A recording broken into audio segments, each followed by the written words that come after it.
बिहार की राजनीति इस समय पूरे भारत की राजनीति का केंद्र बिंदु बन गया है। वहीं अगर बिहार की राजनीति को देखें तो पुराने समय से ही लालू प्रसाद यादव व स्वर्गीय रामविलास पासवान ही बिहार की राजनीति के मुख्य बिंदु में थे और आज फिर बिहार की राजनीति में लालू प्रसाद यादव का जवाब चिराग पासवान दे रहे हैं। खरमास बाद जिस खेल का इंतजार बिहार की जनता कर रही थी वो लगभग दिखा भी। वैसे तो बिहार की राजनीति में इस समय दो बयान तैर रहे हैं। लालू प्रसाद यादव की बेटी रोहिणी आचार्य का बयान आया कि जो पिताजी कहते हैं वो हो के रहता है और एनडीए में टूट हो के रहेगी।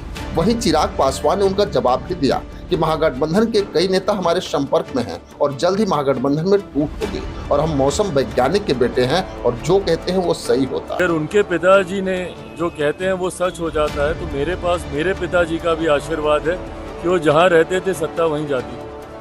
तो लेकिन अगर देखा जाए तो इस बार चिराग पासवान की बातें गलत हो गई और लालू प्रसाद यादव ने साबित कर दिया कि राजनीति में उन्होंने ऐसे ही उम्र नहीं बिताई।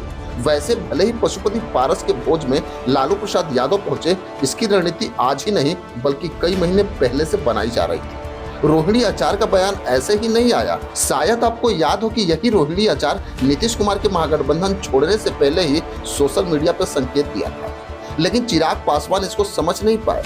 वैसे तो भाजपा नेताओं में इसका मंथन जरूर हो रहा होगा क्योंकि भाजपा शायद जिस पशुपति पारस को इग्नोर कर रही थी वो भी समझ गई कि कहीं न कहीं पासवान समाज के वोटर पशुपति पारस के साथ जरूर जुड़े होंगे जो आज एनडीए गठबंधन के खिलाफ हो जाएंगे। क्योंकि लालू प्रसाद यादव के आने पे जिस तरह से पशुपति पारस ने स्वागत किया उससे तो राजनीति को जानने वाले समझ ही गए होंगे कि आने वाले राजनीतिक भविष्य यानी विधानसभा चुनाव में क्या होने वाला है।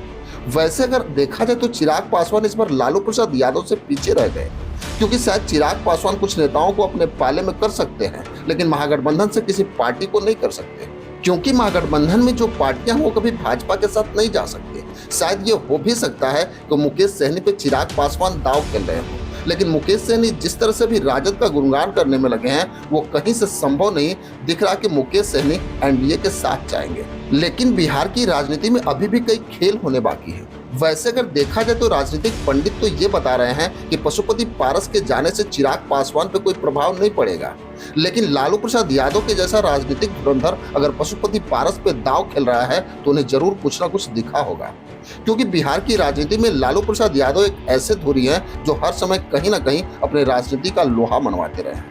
भले ही राजद सत्ता से दूर है लेकिन ये भी नहीं कहा जा सकता कि राजनीति के केंद्र बिंदु से दूर है। खैर चिराग पासवान और रोहिणी आचार्य में जो जंग छिड़ा है वो कहां तक जाता है वो आने वाला समय बताएगा। खैर इसमें आपकी क्या राय है हमें कमेंट बॉक्स में जरूर लिखेंगे। बस आज के लिए इतना ही, फिर मिलेंगे। जय हिंद।